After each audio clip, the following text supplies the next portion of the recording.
7 अक्टूबर 2023 ये वो तारीख है जिस दिन हमास ने इजराइल पर भीषण हमला किया और उसके बाद से ये जंग थमने का नाम ही नहीं ले रही है।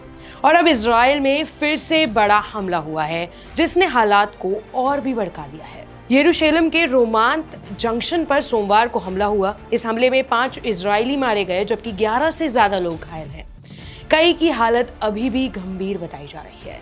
अब सबसे बड़ी बात यह है कि हमलावर वेस्ट बैंक के रहने वाले हैं, यानी वो इलाका जो अब तक बड़े पैमाने पर जंग से बचा हुआ था।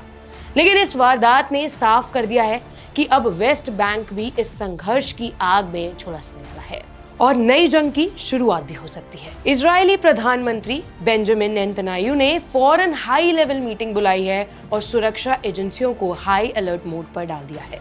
वहीं सेना ने वेस्ट बैंक के कई गांवों को घेरकर बड़े स्तर पर सर्च ऑपरेशन भी शुरू कर दिया है। अब एक और बड़ा सवाल है कि हमले के पीछे जिम्मेदारी किसकी है। हमास ने इस हमले की जिम्मेदारी तो नहीं ली, लेकिन वेस्ट बैंक के फिलिस्तीनियों से इजराइल के खिलाफ संघर्ष जारी रखने की अपील की है।